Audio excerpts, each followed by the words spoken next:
पहले ऐसे ही मेरे पड़ोस में हुल्लड़ मुरादाबादी जी बैठे हुए थे और मंच पर कविता पढ़ रहे थे भारत भूषण। भारत भूषण ये गीत पढ़ रहे थे, मेरी नींद चुराने वाले जा तुझको भी नींद न आए। सारा का सारा वातावरण करुणा से आप्लावित हो गया था और भुल्लड़ जी मेरे बगल में बैठे हुए मुस्कुरा रहे थे। मैंने कहा भाई साहब, मेरी तो आंखें भर आ रही हैं इस गीत को सुनकर के। इतना अद्भुत करुण गीत है, इतने बढ़िया ढंग से पढ़ा जा रहा है, आप मुस्कुरा कैसे रहे? तो मुझे अलग ले गए। कहा देखो भाई, मैं गीतकार को तो प्रणाम करता हूं, लेकिन गीत की प्रस्तुति के ढंग से सहमत नहीं हूं। मैंने कहा भाई साहब, मान लो अगर यही बात आपको कहनी पड़े तो आप कैसे कहेंगे? कहा भाई सीधी सीधी बात है, प्रेमिका से शिकायत की जा रही है, प्रेमी दुखी है और वो अपना आक्रोश अवसाद में ढंग से व्यक्त कर रहा है, तो इसको ऐसे भी तो कहा जा सकता है। गीतकार कह रहा है मेरी नींद चुराने वाले जा तुझको भी नींद न आए। इसको ऐसे कहो वीर रस में, मेरी नींद चुराने वाले तेरी नींद हराम करूंगा। क्यों इतना करुण कहते हो कि जा तुझको भी नींद न आए? तो मैंने कहा हाँ भुल्लड़ जी पूरी बात सुनाइए। तो बोले मेरी नींद चुराने वाले तेरी नींद हराम करूंगा, या तो मुझसे ब्याह रचा ले या तुझको बदनाम करूंगा। ये भी एक ढंग होता है हास्य कविता का। आइए श्रवण शुक्ला जी को सुनते हैं।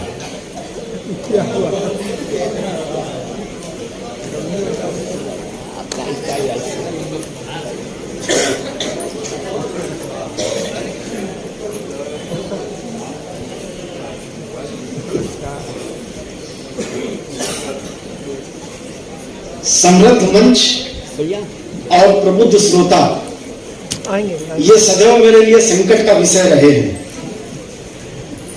कुछ एक जगह कविता पाठ करने का अवसर मिला, वहां अपना जो मन में आता है अपना पढ़ाते हैं, ताली बज जाती है।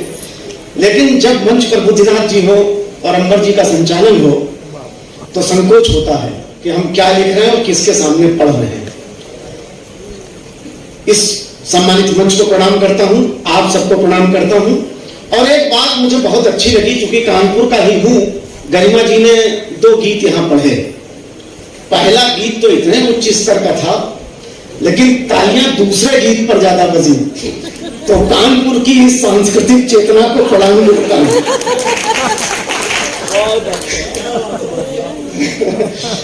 आज अंबर जी भी संचालन में व्यंग का बड़ा भरपूर प्रयोग कर रहे हैं, लेकिन ये उनका मतलब कुशलता है, उनका कौशल है कि वो उसको लोक से जोड़ते हुए अलौकिक परंपरा तक ले जाते हैं। यही उनको संचालकों की श्रेणी में सर्वोच्च स्थान दिलाती है।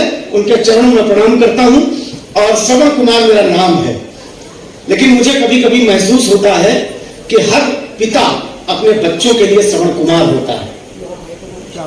श्रवण कुमार केवल नाम से नहीं होता, हर पिता अपने बच्चे के लिए कितना काम करता है। मैं 4 पंक्तियों से शुरुआत करता हूं कि बोझ जिम्मेदारियों का जिम्मेदारी से ढोते हैं।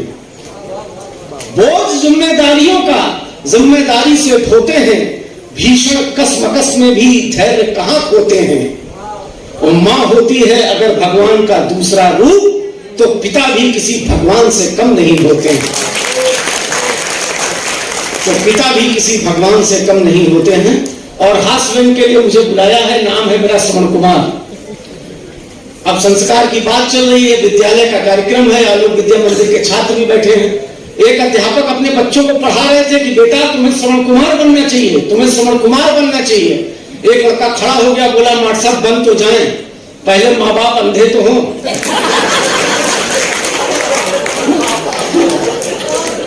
तो हम पढ़ना तो कुछ और चाह रहे थे, सोच रहे थे कि आज अपना पूरा कला कौशल दिखाएंगे, लेकिन गरिमा जी के गीतों का जो पहले गीत का हश्र हुआ, उससे कुछ अच्छा पढ़ने की मनस्थिति बना नहीं पा रहा हूं। तो अब आजकल ये लड़के हैं। अच्छा, पहले हम लोगों के मोहल्ले में एक स्कूल था, तो उसमें मास्टर बांध देते थे 10-10, 12-12 घंटे। सीताराम मास्टर का स्कूल, सीताराम मास्टर हमारे इधर थे, वो बांध देते थे तो बंधा रहता था। लड़का लोग निकलते थे, देखते थे बंधा, मारते तो बहुत बहुत कूटते थे। तो वही मास्टर अच्छा माना जाता था जो बच्चों को कूटता बहुत हो। तो पिता डराते तो सीताराम के स्कूल में भर्ती करा देंगे। अब आजकल तो स्थिति यह है कि मतलब बच्चों को टीचर मतलब अध्यापक मार भी नहीं सकते क्योंकि केस हो जाता है आजकल। अब एक बार गलती से एक अध्यापक ने एक बच्चे को मार दिया, अब वो चुप ना हो, तो अब अध्यापक चिंता में, कहीं प्रधानाचार्य तक रिपोर्ट गई, प्रबंधक तक गई, पेरेंट्स तक गई, हमारे ऊपर केस ना हो या नौकरी का खतरा ना हो। वो बच्चों को समझाने लगे कि बेटा हम तुम्हें बहुत चाहते हैं, तुम्हें बहुत प्यार करते हैं, तुम्हारा भविष्य अच्छा हो इसलिए हमने तुम्हें मारा। लड़का बोला मार साहब चाहते तो हम भी आपको बहुत हैं, लेकिन इस समय हम कुछ कर नहीं सकते हैं, तो हम ये बताते नहीं कि वो हमारा ही लड़का था। ये बताना भी नहीं चाहिए क्योंकि अब अपनी इज्जत, अपनी नाक खुद कटवानी पड़ती है, अपनी हंसी खुद उड़वानी पड़ती है, और बेवकूफी में भी होती है समझदारी, ये बात बेवकूफ बन के समझानी पड़ती है। तो आप सब कौन बनेगा करोड़पति जो देखते होंगे, आप उसको संज्ञान में रखिए। और एक हास्य की कविता मैं यहाँ प्रस्तुत कर रहा हूँ कि अब तो बच्चे भी हंसी उड़ाते हैं। देखिए हम लोग अपने बच्चों को, अब ये तो स्कूल के बच्चे आए हैं, ये बड़ी मजबूरी में आए हैं, बाकी असली श्रोता यही है ना। अब बच्चे आते नहीं, कविता विता से मतलब नहीं, उनके अलग अपना शौक है, अपना अलग, और अभिभावक ही नहीं चाहते क्योंकि इतना ज्यादा प्रतियोगिताओं का इतना ज्यादा दबाव है, तो संस्कार और साहित्य और कविता इनसे कम जुड़ाव रह गया है। तो एक कविता हास्य की कि अब तो बच्चे भी हंसी उड़ाते हैं, अब तो बच्चे भी हंसी उड़ाते हैं कि पापा कविताएं बनाते हैं, कि पापा कविताएं बनाते हैं, थोड़ा बड़े हो गए हैं, थोड़ा बड़े हो गए हैं, कुछ ज्यादा ही मजबूती से पैरों पर खड़े हो गए हैं। अरे एक दिन तो हमारे ही सामने छोटा बड़े से बोला, हमारे ही सामने छोटा बड़े से बोला, और कौन बनेगा करोड़पति के अंदाज में मुंह खोला कि दुनिया के सबसे बकवास कवि का नाम बताओ। आपको बता दिया हमारे ही सामने। अब देखिए हमारे बच्चे मतलब क्या बात कर रहे हैं हमारे सामने, छोटा बड़े से बोला और कौन बनेगा करोड़पति के अंदाज में मुंह खोला कि दुनिया के सबसे बकवास कवि का नाम बताओ, 100 रुपए का नगद इनाम पाओ। बड़े ने पूरी संभावना के साथ हमें देखा, बड़े ने पूरी संभावना के साथ हमें देखा, फिर छोटे से बोला खुद ही समझ जाओ,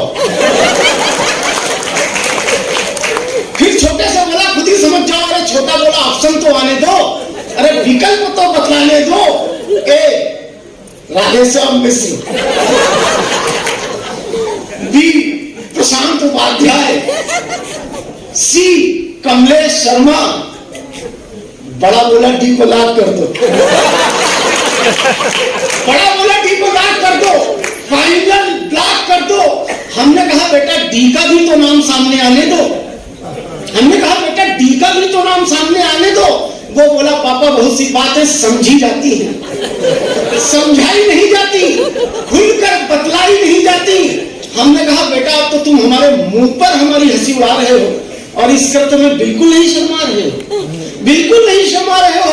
वो बोला आप भी कौन हमारा ख्याल रखते हैं, आपसे मना किया था कि विद्यालय के कवि सम्मेलन में मत आना, विद्यालय के कवि सम्मेलन में मत आना, और आना तो अपना हमारा परिचय मत बताना, अपना हमारा परिचय मत बताना। लेकिन आप माने, आपने तो सारी बातें खुलकर बतला दी, आप माने आपने तो सारी बातें खुलकर बतला दी, और भरी कक्षा में हमारी हंसी तक उड़वा दी।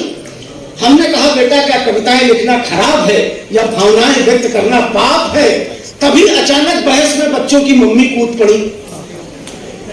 आप जानते ही हैं कि महिलाएं आजकल की बहुत जागरूक हो गई हैं, है ना।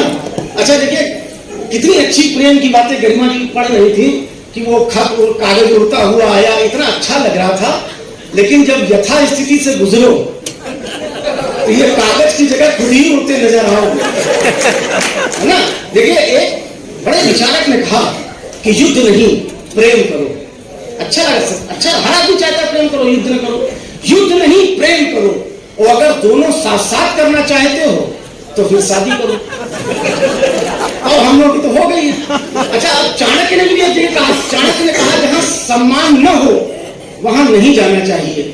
अब बताओ हम शाम को घर जाएंगे कि नहीं जाएंगे? अब वो जागरूक है तो आपका सम्मान नहीं रहने देंगे,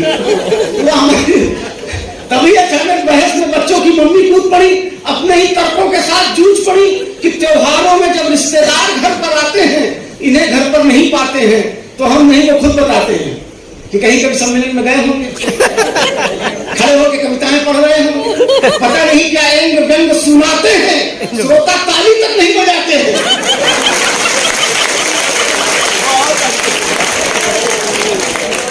अगर ये रिकॉर्डिंग हो रही होगी तो हम उसको दिखा देंगे कि बस तालियां भी बजती हैं। श्रोता ताली तक नहीं बजाते हैं, फिर अनमोल रतन वाले इन्हें अपने कार्यक्रम में कैसे बुलाते हैं?